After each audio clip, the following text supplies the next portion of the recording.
So where we're up to now with getting computers automated, I need screws. We've got 130 per minute, and remember we have two machines, so we need 260 per minute.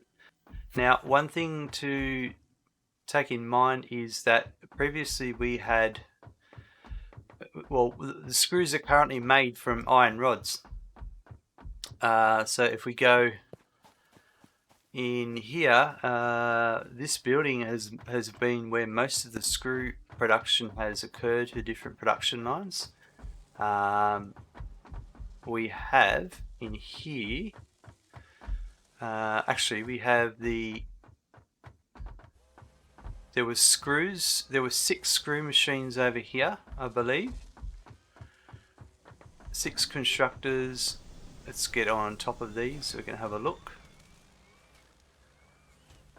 Or was it 9? 1, 2, 3, 4, 5, 6, 9. So 9 machines making screws, 10 rods per minute, 40 per minute. But also I remember downstairs here, this is the beauty of glass, we had doing the same again for 1, 2, 3, 4 by the looks of it. Let's just go downstairs, eh? And they were for the heavy modular frames. So here we have 1, 2, 3, 4, 5. So that's 14 so far. And also, I believe, if we go up another level, this is the reinforced plate. This is the heavy modular frames. So we're actually using rods here as well. So this gets back to the good old where we were yesterday. It's really recommended you have a spreadsheet. I don't have a spreadsheet right now because I'm doing a tutorial and I'm trying to demonstrate why a spreadsheet would be good. But I'm just going to make these notes here. So we had 14 screws from rods, and then we had in the assembler we had 1, 2, 3, 4, 5, 6 assemblers making frames.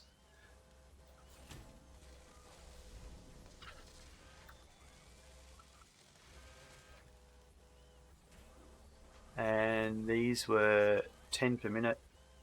And I think that was it here. I think that's it overall for our production use of rods. Let's have a look to be sure.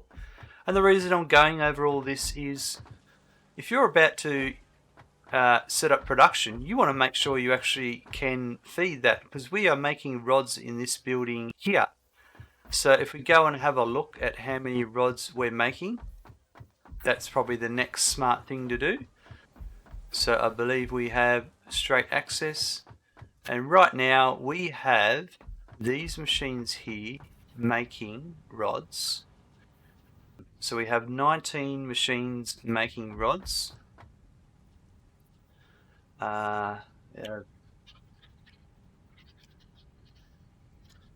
So that is at 19 times 15 equals 285 rods we have at our fingertips. We are currently using 140, and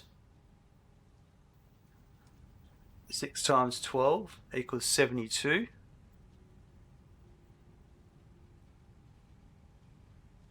So we're using 212 already, which gives us 73 rods remaining. And just as something else to make a comment on, 73 rods remaining. That's almost 5 rod constructors. And the reason why I'm saying that is because An alternate recipe we picked up a while ago was casted screws. And it allows you to make directly from an iron ingot the screws, compared to here where we make from 15 rods, 15 ingots, we make 15 rods. And also over here it's 12 and a half ingots make 50 screws. And if we look at the other recipe here, the screws, it's 10 rods to make 40 screws. Now, one of the reasons why I'm explaining this, and yes, I have not focused on alternate recipes in the game, but I want to highlight this to you. There are some recipes like this that really make sense to use, and the reason why using the ingots straight to screws recipe is power.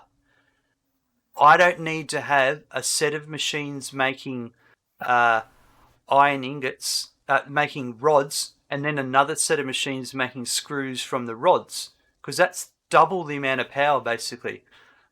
So I can cut out the rod making machines and just do that. Now, as you saw there, it's taking me 5 minutes to work all this out. You can imagine, because I had to go and check all the machines that were using rods, so you can imagine how long it would take you in a much larger setup to go and count everything that's making rods, and make sure that you have enough available to make the next thing in the production line. Some ways you could get around this without having a spreadsheet would be to just go find another iron node and set it up to make the rods that you need or the ingots you need to make the screws. That could be another way as well. There's nothing wrong with that. Just a balancing act. What I'm going to do here is I'm going to actually decommission a section of these machines and turn them into screw making machines straight from ingots, and then that will then be fed directly over to the machines over there, which means I'll change how some of this is working, which isn't a big issue because I can just disconnect what ones run out and leave those running and have the end here. It's a way of just making, and we may end up having one more machine maybe based on the smaller amount of ingots and that sort of stuff, but we'll come back later once all that's done. Just to quickly show you what's going on here, I am selecting 4 of my constructors that are no longer going to be making rods, and because I got rid of the output here that was going and joining up to that output, and I'm just coming in here and selecting the recipe and changing to screw. And what happens is it empties your inventory out. So this 100 ingots that were here, I can add them back here. It also filled up my inventory with the rods that were there. And that just leaves these rods that are here. I can just do this and then delete the belt and just bleed it out a couple of times. And I could even make a really longer belt and really bleed it out, and once they're all bled out, then it will be screws only on the line. And I'm going to add one more machine here at the end and attach it into the mix.